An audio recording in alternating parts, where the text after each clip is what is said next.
Bismillah, Assalamualaikum warahmatullahi wabarakatuh.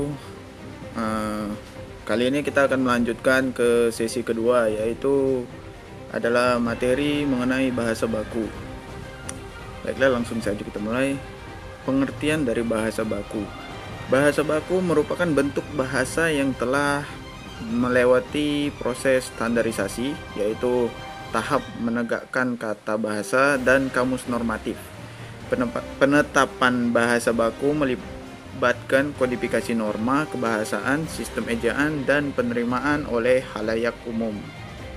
Yang mana halayak umum ini dapat kita anggap sebagai masyarakat dan faktor sosial lainnya.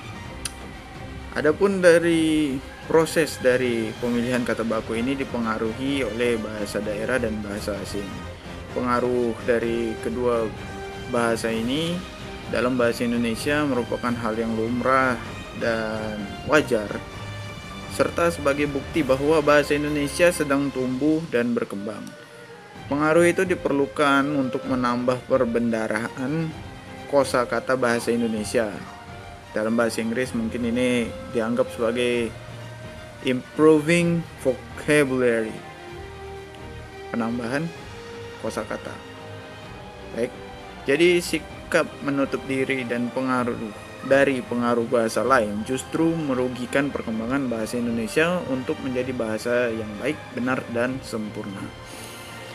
Adapun beberapa bahasa bahasa Indonesia yang dipengaruhi dari bahasa daerah adalah beberapa kata sebagai berikut, yaitu kata mantap, mapan, lumayan, lestari yang dipengaruhi oleh bahasa Jawa, kata jajan, jangkung, garap, dan dadak yang diambil dari bahasa Sunda, dan yang terakhir adalah lasa, kutak-kate, kepiting, dan mendiang yang diambil dari bahasa Minang.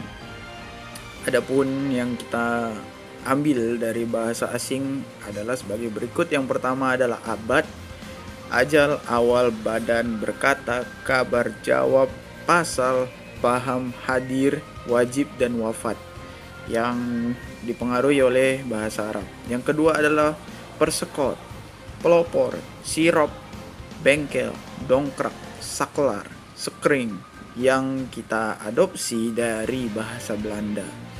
Dan yang terakhir adalah atom, elektron, fotokopi, vakansi, mesin, ekspor, eksperimen, struktur, koordinasi, standarisasi, sistem.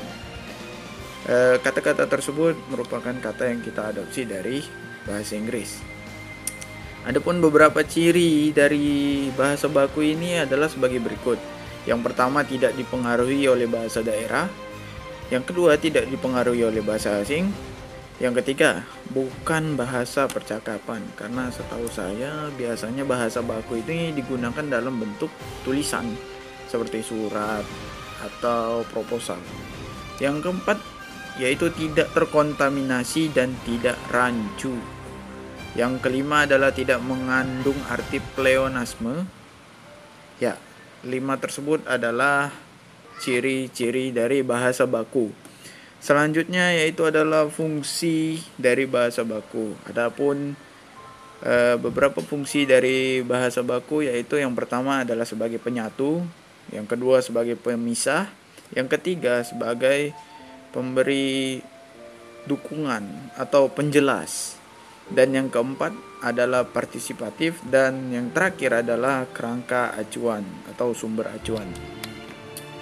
Baik,